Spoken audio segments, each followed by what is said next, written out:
এই পীরের আরবি হচ্ছে কোরআন পাকে আল্লাহ পাক আউলিয়া ব্যবহার করেছে, জোরে বলেন। তাহলে আপনি নামাজ শব্দ যখন ফার্সি আরবি পেলেন সলাত, আপনি মেনে নিলেন, তাহলে পীরের আরবি যখন আউলিয়া আলো, এবার মানতে হবে না হবে না বাপ? হবে। তাহলে যারা বলবে মানা চলবে না, তাহলে কার কথা অস্বীকার করছে?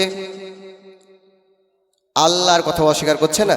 যেহেতু আল্লাহ বলেছেন, তাহলে আল্লাহর কথা অস্বীকার করছে। আর আল্লাহর কথা অস্বীকার করলে সে মুসলমান থাকবে? কথা বলুন, থাকবে? এবার আল্লাহ পাক কি আমার আপনার সম্পর্কে কোনো আয়াত নাজিল হয়েছে? আছে? নাই। কিন্তু আল্লাহ পাক কোরআন পাকের মধ্যে বলে দিলেন যে আলা ইন্না আউলিয়া আল্লাহি লা খাউফুন আলাইহিম ওয়ালা হুম ইয়াহজানুন। আল্লাহ পাক তিনি বললেন যে এই জগৎবাসী আমার বান্দা বান্দি তোমরা শোনো, দুনিয়ার বুকে তোমরা দেখবে যাদেরকে ওলি নামে জানবে, যাদেরকে পীর নামে তোমরা জানবে, আমি আল্লাহ ঘোষণা করে বলে দিচ্ছি যে তোমরা শুনতে নাও, তোমরা শুনে যাও যে তাদের দুনিয়াতেও কোনো ভয় নাই, আখিরাতেও কোনো ভয় নাই। জোরে বলেন। আল্লাহ পাক ওনাদের সম্পর্কে কোরআনে আয়াত নাজিল করেছে, আমার আপনার জন্য নাজিল হয়েছে না। তাহলে ওনারা আর আমরা হলাম আলাদা। শুধু তাই নয়, এরা বলে পীর মানা চলবে না, আবার নামাজের মধ্যে যে বলবে যে সিরাতাল্লাযীনা আনআমতা আলাইহিম, এর মানে জানেন? এর মানে কি? এর মানে বলবে যে আল্লাহ ওই পথে তুমি চালাও যাদের প্রতি তোমার পুরস্কার প্রাপ্ত লাভ হয়েছে। নামাজে পড়ছে, পুরস্কার প্রাপ্ত কারা? খাজা মুঈনুদ্দিন। পুরস্কার প্রাপ্ত কারা? নিজামুদ্দিন আউলিয়া। পুরস্কার প্রাপ্ত কারা? কুতুবউদ্দিন বাখতিয়ার কাকি। পুরস্কার প্রাপ্ত কারা? ওড়াহারি হুজুর। পুরস্কার প্রাপ্ত কারা? হযরতে আব্দুল কাদের জিলানী গিলানী রহমাতুল্লাহ আলাইহি। জোরে বলেন। তারা নামাজের বলছে যে তাদের প্রতি চালাও যাদের প্রতি তোমার পুরস্কার প্রাপ্ত হয়েছে, পুরস্কার পেয়েছে। এবার পুরস্কার প্রাপ্ত হচ্ছে আল্লাহর বলিগণ, আর নামাজের বাইরে এসে বলছে ওলি মানা চলবে না। তাহলে কত বড় ধোঁকাবাজ আপনি ভেবেছেন একবার? তাহলে এদের কথা শোনা চলবে? আর কারণ সে আল্লাহর কথাকে অস্বীকার করছে। আপনাকে বলবেন যে আল্লাহর কথা যে অস্বীকার করে সে মুসলমান থাকতে পারে না। প্রথম হচ্ছে আল্লাহর কথাকে অস্বীকার করলো, তাহলে প্রথমত সে মুসলমানই না, বুঝলেন? তাহলে যে বলবে তার কথা শোনা চলবে? আর চলবে না। আপনাকে লজিক দিয়ে দিলাম, যুক্তি দিয়ে দিলাম, এবং কোরআনের আয়াত আপনাকে পেশ করে দিয়েছি যে আলা ইন্না আউলিয়া আল্লাহি লা খাউফুন আলাইহিম ওয়ালা হুম ইয়াহজানুন। এবার আর একটা কথা বলি যে ওসিলা বলে না, তাদের দ্বারা ওসিলা যে দোয়া করি, আল্লাহ উলাহারি হুজুরের দোয়াতে, আল্লাহ খাজা মুঈনুদ্দিনের ওসিলাতে, তিনার দ্বারাতে আমার যত আপাত বিপদ সব দূর করে দাও, এরকম দোয়া করি না আমরা? দোয়া করি। বলে এটাও হারাম, নাজায়েজ কাজ। বলে না? বলে না? বলে। আপনাকে লজিক দিয়ে বোঝাই। ধরুন এই যে এসআর ফর্ম বের হয়নি একটা, এখন জমা দিচ্ছে সবাই। কারণ আপনাকে এসআর ফর্ম যদি জমা যদি না দেন, আপনি যদি প্রমাণ না করেন যে আপনি ভারতবর্ষের নাগরিক, এটা যদি প্রমাণ ভরপুর না করে দেখান, আপনাকে ভারত রাখবে? রাখবে না। আপনার কথায় কি অসুবিধা হচ্ছে নাকি আপনাদের? অসুবিধা হলে বলবেন। আমি ভিড়টা আপনাদের মজবুত করে নিতে চাইছি, তারপরে অন্যদিকে যাব, ভূমিকার দিকে একটু সহ্য করবেন। এবার ধরুন এই যে আমার পাশে একটি ভাই বসে আছে, ধরুন এনার 3 তলা বাড়ি আছে। কতলা? 3 তলা বাড়ি আছে। এবার আপনি বলুন তো 3 তলাতে যখন আপনি বাড়িতে উঠতে যাবেন, আপনি নিচতলা থেকে টুপকে 3 তলা যেতে পারবেন? কথা বলুন, পারবেন? কি করে যেতে হবে? ধাপে ধাপে, সিঁড়িতে সিঁড়িতে। তাহলে সাহায্য কার নিলেন? লিলে কার? সিঁড়ির। ভাই তুই বাড়িতে যে তো সিঁড়ির সাহায্য নিচ্ছিস, তখন যাইস।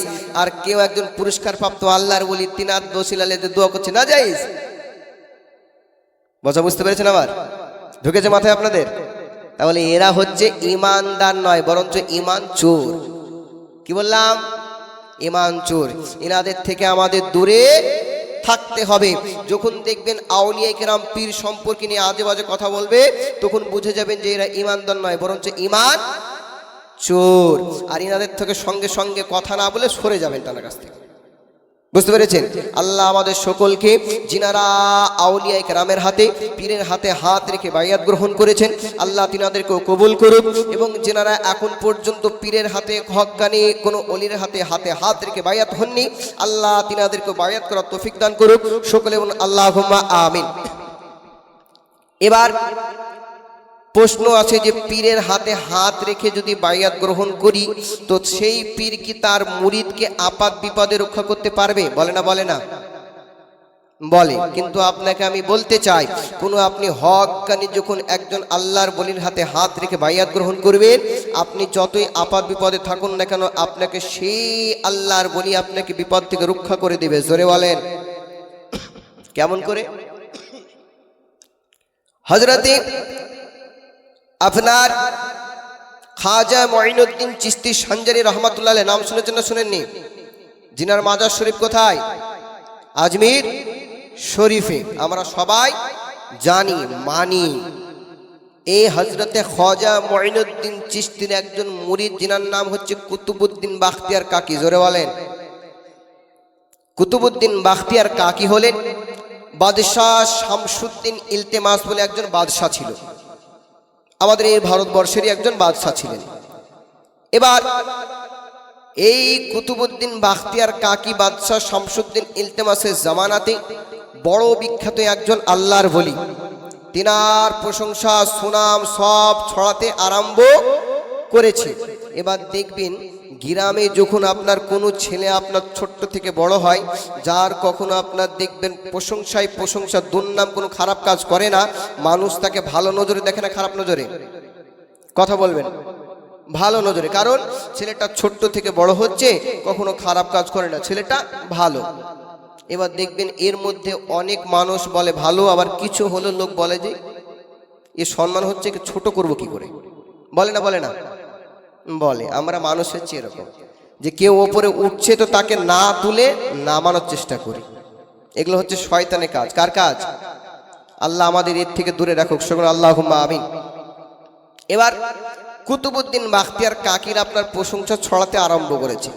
বাদশাহ শামসুদ্দিন ইলতেমাস নিজে প্রশংসা করে। হঠাৎ করে এবার বাদশার দরবারে যারা থাকে, বড় বড় লোকেরা যারা বসে থাকে, তারা বলে যে আমরা এত রাজার কাছের লোক, আমাদের প্রশংসা করে না, আর একজন ফকির কুতুব ওর কেন প্রশংসা করে? এরা কিন্তু রেগে গেল। বাদশাকে বলতে পারে না, কারণ বাদশাকে বললে থুবে না। এবার বাদশাকে যখন না বলেছে, ওই লোকগুলো আপনার বাইরে এসে একটা মহিলাকে ফিট করেছে, যে মহিলাটার পেটে আপনার বাচ্চা রয়েছে, গর্ভবতী। মহিলাটাকে বলছে, শোনো, আজ আমাদের বাদশার কাছে একজন যে ফকির নামে আমরা জানি কুতুবউদ্দিন বাখতিয়ার কাকি, ওনার প্রশংসা বাদশাহ নিজে করে। তো তুমি যদি একটা অপবাদ জানাও, নিয়ম, তুমি তার কাছে একটা বিচার জানাও। কি অপবাদ? যে তোমার পেটে যে বাচ্চাটা রয়েছে, বাচ্চার পিতা কিন্তু কুতুবউদ্দিন বলবে। কি বলবে? কুতুবউদ্দিন বললে কি হবে?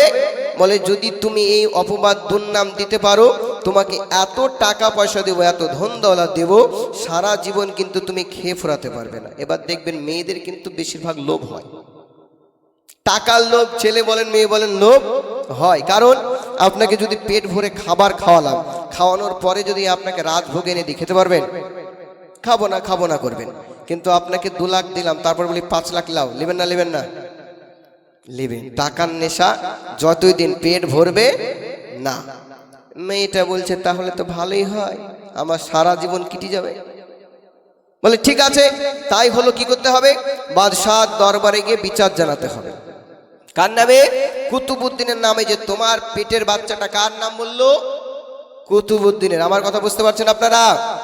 এবার এইখানে ধ্যান দিয়ে রাখবেন, এইখানটাতে যে আমরা বলেছিলাম ফার্স্টে, যে পীরের হাতে হক্কানি আল্লাহর বলির হাতে হাত রাখলে, যে বায়াত গ্রহণ করলে আপনি আপাত বিপদে পড়লে তিনারা যে আপনাকে আপাত বিপদ থেকে রক্ষা করতে পারে না, ওইটা আপনাকে প্রমাণ করব এই কুতুবউদ্দিনের হুজুরের দ্বারাতে। জোরে বলেন।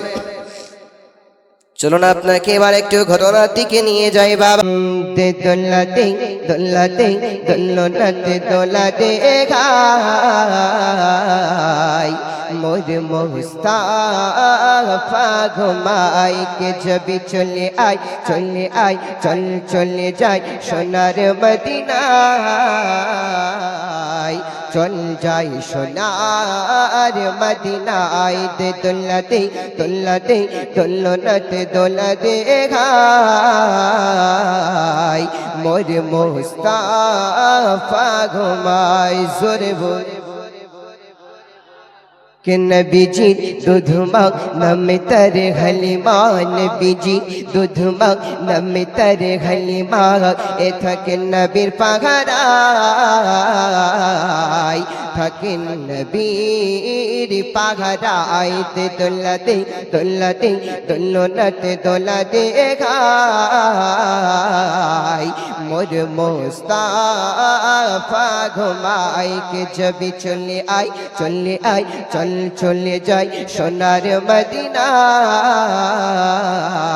চল যাই সোনার মদিনায় আর জোরে বলে के हजीरा हजे जाय कल्लो काबा धरे कय हजीरा हजे जाय कल्लो काबा धरे कय मोर गुनहा माफ चाय मोर गुनहा माफ चाय दे दुल्ला दे दुल्लो नते दुल्ला दे गाय मोर मुस्ताफा घुमाई के जब चले आई चल চলে যাই সোনার মদিনায় চল যাই সোনার মদিনায় ইন্নাল্লাহা মালাইকাতাহু ইউসাল্লুনা আলান নবী ইয়া আইয়ুহাল্লাযীনা আমানু صلوا عليه